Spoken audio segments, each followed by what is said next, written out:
그들이 조반 먹은 후에 예수께서 시몬 베드로에게 이르시되 요한의 아들 시몬아, 네가 이 사람들보다 나를 더 사랑하느냐? 주님, 그러하나이다. 내가 주님을 사랑하는 줄 주님께서 아시나이다. 내 어린 양을 먹이라. 하시고 또 두 번째 이르시되 요한의 아들 시몬아, 네가 나를 사랑하느냐? 주님, 그러하나이다. 내가 주님을 사랑하는 줄 주님께서 아시나이다. 내 양을 치라. 하시고 세 번째 이르시되 요한의 아들 시몬아, 네가 나를 사랑하느냐? 주께서 세 번째 내가 나를 사랑하느냐 하심으로 베드로가 근심하여 이르되 주님, 모든 것을 아시오매.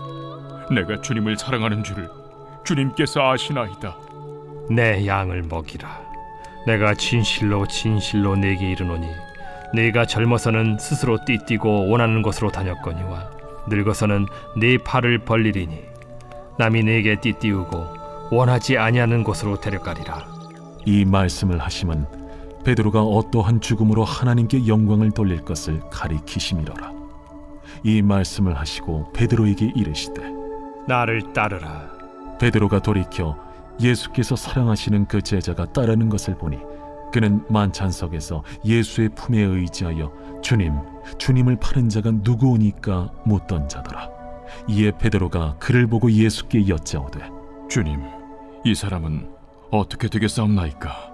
내가 올 때까지 그를 머물게 하고자 할지라도 네게 무슨 상관이냐? 너는 나를 따르라. 이 말씀이 형제들에게 나가서 그 제자는 죽지 아니하겠다 하였으나 예수의 말씀은 그가 죽지 않겠다 하신 것이 아니라 내가 올 때까지 그를 머물게 하고자 할지라도 네게 무슨 상관이냐? 하신 것이로라. 이 일들을 증언하고 이 일들을 기록한 제자가 이 사람이라. 우리는 그의 증언이 참된 줄 아노라. 예수께서 행하신 일이 이 외에도 많으니 만일 낱낱이 기록된다면 이 세상에라도 이 기록된 책을 두기에 부족할 줄 아노라. 오늘 말씀은 나를 따르라 라는 제목으로 말씀을 전하겠습니다. 오늘 본문에는 이제 예수님께서 시몬 베드로를 찾아가셔서 그에게 세 번에 걸쳐서 내가 나를 사랑하느냐 질문하고 또 시몬 베드로는 그에 대해서 주님께서 내가 사랑하시는 것을 압니다. 이런 대답을 합니다. 그러고 나서 주님께서는 그에게 내 어린 양을 먹이라 또 양을 치라 이렇게 이야기를 하셨던 내용입니다. 그러면 주님께서 이렇게 세 번 물으셨던 이유가 있습니다. 그것은 베드로가 가야바의 대제사장 집에서 그가 새벽다구 울 무렵에 세 번에 걸쳐서 나는 주님을 모릅니다 라고 부인했던 것을 기억나게 하시는 겁니다. 어제도 말씀을 드렸지만 과거의 상처와 아픔에 맞닥뜨려서 그것을 극복하도록 하시는 그런 하나님의 주님의 심리적 치료라고 볼 수 있는 내용들입니다. 그러면서 오늘 이야기하기를 주님을 사랑하는 줄 주께서 아십니다 라는 이야기는 너가 나를 최고로 사랑한다고 했는데 너가 그 사랑을 지금도 갖고 있느냐 이런 질문입니다. 오늘 우리에게도 마찬가지죠. 어찌 보면 이렇게 주님이 물어보시는 게 좀 잔인하게 느껴질 수도 있습니다. 우리 한국적 시각에서는.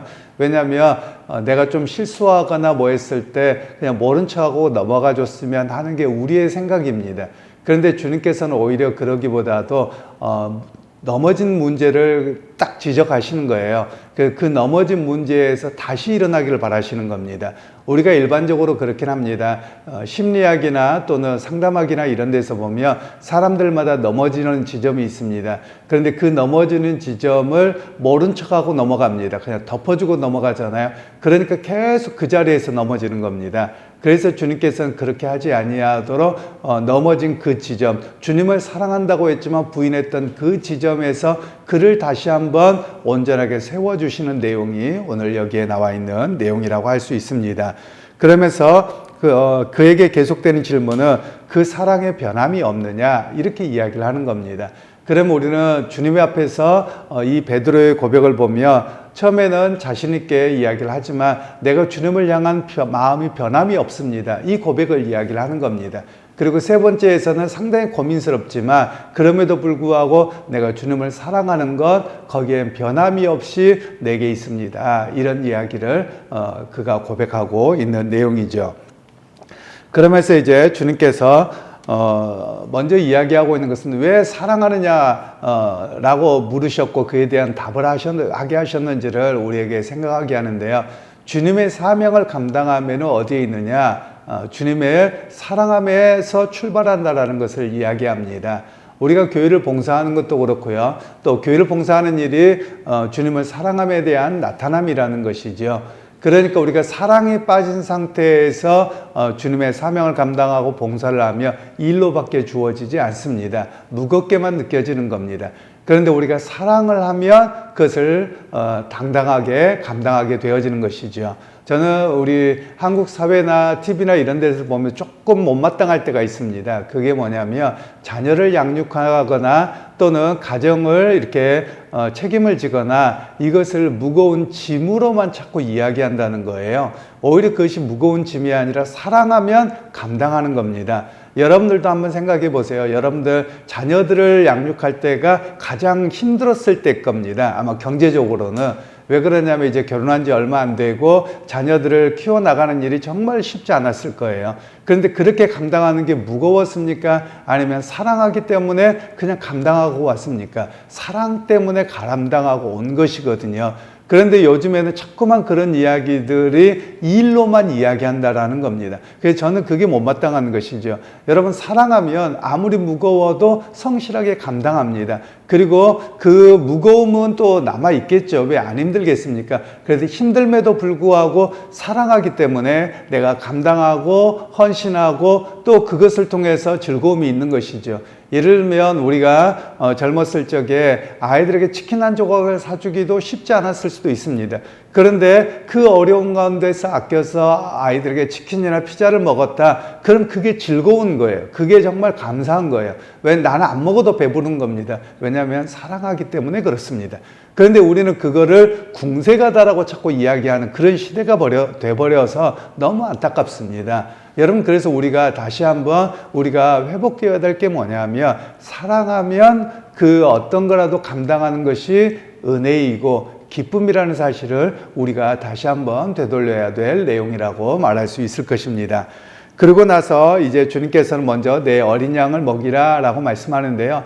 보통 어린 양이라고 이야기할 때는 지금 막 시작한 공동체를 이야기합니다. 교회 공동체가 이제 제자들과 함께 모임이 시작되어졌는데 그 시작이 아주 얼마 안 됐죠. 그래서 주님께서는 내 어린 양을 먹이라 이렇게 말씀하셨고요. 그리고 두 번째, 세 번째 예수님은 동일하게 질문을 하십니다. 그러면서 그들에게 베드로에게 이야기하기를 내 양을 먹이고 치라라는 말씀은 이제 막 시작한 교회의 성도들에게 말씀을 통해서 양육하고 또 그들이 믿음 가운데 세워져 갈 수 있도록 그들의 목자로 세우겠다 이런 의미로 주님께서는 말씀하고 계십니다. 결국 여기서 양을 치다 먹이다 이런 말은 풀을 뜯기고 지키고 보살피다 이런 뜻을 가지고 있습니다. 그러니까 내 교회가 흩어지지 않도록 내 교회가 잘 자라갈 수 있도록 성도들을 양육하고 보살펴야 된다 이런 의미로 주님께서는 말씀하고 계십니다. 그러면서 이제 베드로의 미래에 대한 이야기를 잠깐 하시는데 내가 젊어서는 내 마음대로 돌아다녔지만 이제 너희가 나이가 들고 마지막에는 원하지 아니하는 곳으로 갈 것이다 이 이야기를 합니다. 그의 죽음에 대해서 주님께서 예고했던 내용이죠. 그러면서 그의 삶의 중심이 뭐냐? 너가 이제 과거에는 욕망을 따라 살았습니다. 자기가 굉장히 성품도 다혈질이어서 앞을 이끌고 살아갔지만 이제는 너는 욕망은 사라지고 자기를 부인하고 예수님처럼 십자가를 지는 삶을 따라 살아가게 될 것이다. 이런 이야기를 말씀하고 계시는 겁니다. 여러분 오늘 우리에게도 이 말씀을 적용하자면 우리가 젊었을 때는 혈기가 왕성합니다. 그리고 내가 뭐든지 다 할 것 같습니다. 그렇게 살 수 있을 것입니다. 그런데 시간이 지나고 나이가 들어 뒤를 되돌아보며 내가 혈기와 욕망으로 살아보려고 했지만 그렇게 되지 않습니다. 세상에 내 마음대로 되지 않죠. 그러면 우리가 그쯤에서는 어떤 생각을 해야 되느냐? 내가 나를 부인하고 가정을 위해서 또는 주님의 나라와 교회를 위해서 주님께서 이끄시는 대로 살아갑니다. 이 고백이 바로 되어야 함을 이야기를 하고 있습니다. 결국 십자가를 지는 삶이라고 하는 것은 어떤 것이냐? 실제로 베드로가 역사에 의하면 그가 거꾸로 십자가에 못 박혀 죽었다라고 알려지고 있습니다만 십자가의 삶이라는 것은 어떤 삶이냐? 목자의 삶을 사는 겁니다. 그리고 헌신하는 삶이고 양들을 먹이고 보살피는 삶이 바로 십자가의 삶이다라고 이야기를 합니다. 그러면서 이제 예수님께서 베드로에게 말씀하시기를 나를 따르라라고 말씀합니다.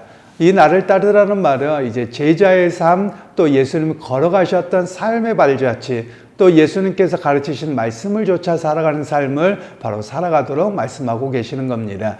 우리가 사도행전에 보면 예수님을 믿는 사람들이 나중에 다메섹에 가고 안디옥에 갑니다. 그러면 거기에서 최초로 그리스도인이라는 단어가 처음 나옵니다. 예수 믿는 사람들을 그리스도인이라 하더라 이렇게 나오는데요. 그리스도인이라는 말은 바로 작은 그리스도라는 뜻입니다. 예수처럼 사는 사람들이라는 것이죠. 그리고 예수님의 말씀과 가르침과 그 도를 따라서 흔들리지 않고 살아내는 사람들이다. 이런 의미로 이야기를 하는 겁니다.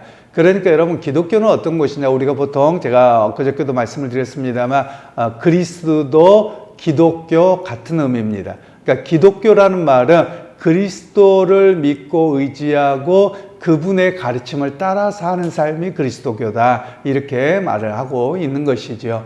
그러기에 오늘 또 우리에게 말씀하고 계시는 것은 예수님을 따라야 됩니다. 예수님께서 걸어가신 길이 무엇입니까? 예수님께서 걸어가신 길은 십자가의 길입니다. 자기를 부인하고 아버지의 뜻을 행하고 그리고 사람들로 하여금 구원 얻고 하나님의 백성이 되도록 하시는 그 구원 사역이 바로 예수님이 걸어가셨던 길입니다. 바로 오늘 우리에게도 동일하게 예수님을 따르라고 말씀합니다. 세상을 따를 것이냐 아니면 예수님을 따를 것이냐 오늘 우리에게 질문하고 있는 내용입니다. 그러면서 오늘 이 본문이 주어질 때는 로마에 의해서 또 유대인들에 의해서 굉장한 핍박이 있을 때라고 말씀을 드렸습니다. 그 가운데 어떤 사람들은 핍박 때문에 또는 자기의 삶의 터전을 잃어버릴 것 때문에 예수님을 따르기보다도 세상을 택한 사람들이 많았습니다. 그 가운데서 사도 요한이 노년이 되어서 우리에게 말씀하고 있는 내용이 뭐냐? 너희는 세상을 따를 것이냐? 예수를 따를 것이냐? 이 질문을 하고 있다는 말씀입니다. 이 질문은 오늘 우리에게도 유효합니다. 우리가 세상에서 살아가고 있지만 세상에 속한 자가 아니라 하늘에 속한 자로 살아갑니다. 그러면 우리의 결정과 행동과 삶의 많은 것들이 세상을 좇을 것이냐 아니면 예수 그리스도를 좇을 것이냐 오늘 우리에게 그 질문을 하고 계시다는 말씀입니다. 여러분 우리가 우리의 신앙의 선배들이 여기에서 비록 내 삶의 터전을 빼앗기고 또 때로는 죽음을 당하고 고난을 당하고 핍박을 당하는 가운데서도 주님을 따르는 길을 주저하지 않았습니다. 그랬기 때문에 오늘 우리에게까지 복음의 역사가 있었고 구원받는 은혜를 경험하게 되어졌던 것이죠. 그러게 여러분 오늘 우리가 하루를 고백할 때도 나는 누구이냐? 예수를 따르는 그리스도인입니다. 이 고백이 되어지기를 소원하고요. 여러분의 삶 속에서 말씀 붙들고 주님께서 가셨던 그 은혜와 또 복음의 역사를 따라서 살아내는 오늘 그리스도를 따르는 모두가 되시기를 주님의 이름으로 축원합니다. 하나님 오늘 또 베드로에게 질문을 통해서 그가 주님을 사랑했던 그 사랑의 자리로 또 사명의 자리로 회복시키셨던 내용을 들었습니다. 오늘 우리가 실수하고 넘어졌을 때 비난하고 버리시는 분이 아니라 우리를 주님을 사랑하셨던 그 사랑으로 회복시키시고 또 주님을 따르는 자로 제자로 사명자로 살아가게 하셨습니다. 하나님 오늘 우리가 세상을 따르는 자가 아니라 주님을 따르는 자가 되어서 세상 가운데 승리하는 우리 모두가 되게 하옵소서. 예수님의 이름으로 기도하옵나이다.